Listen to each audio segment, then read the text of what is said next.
Hello guys, তো তোমাদেরকে একটাই বলতে চাই, আমার পরীক্ষা চলছে কদিন ধরে, এই কারণে আমি তোমাদেরকে ভিডিও কন্টিনিউ দিতে পারছি না। তো তোমাদেরকে আমি জানাতে চাই, কে তোমাদেরকে মানে আমাকে তো কেউ কমার্স নেওয়ার জন্য জোর করেনি, আমি নিজেই পাকামো করে কমার্সটা নিয়েছি। আমি খুঁজছি যে আমাকে কে বলেছিল যে কমার্স নে ভাই, কমার্সটা খুব সহজ, শুধু কম কম অঙ্ক করতে হবে তাহলেই হবে।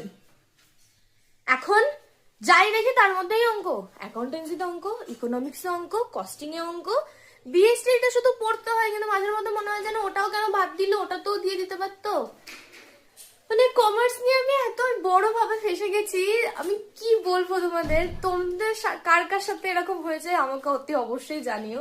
আমার তো কন্টিনিউয়াসলি পরীক্ষা চলছে, তাই আমি পারছি না দিতে। আজকে অ্যাকাউন্টেন্সি পরীক্ষা, আর আমি তোমাদের সাথে কি বকছি আমি নিজেও জানি না। আজকে আমার অ্যাকাউন্টেন্সি পরীক্ষা, আমি জানি না কি করব।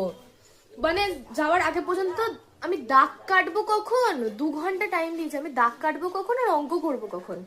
দাগ কাটতে কাটতে তো জীবন চলে যাবে। এখন পরীক্ষার আগে ভাবছি যে কোনটার সাথে কোন দাগ যায়, ভুলেই গেছি আমি।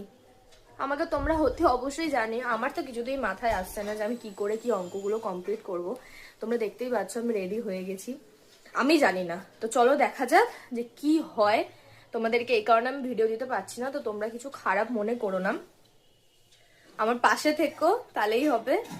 বাকিটা তোমাদেরও যদি এরকম কোনো ব্যাপার হয়ে থাকে, তোমাদেরও যদি অ্যাকাউন্টেন্সিতে এরকম ভয় হয়ে থাকে, তাহলে বলো। সহজ জিনিসটা কিন্তু এখন ভীষণ ভয় লাগছে, সত্যি কথা। চলো টাটা।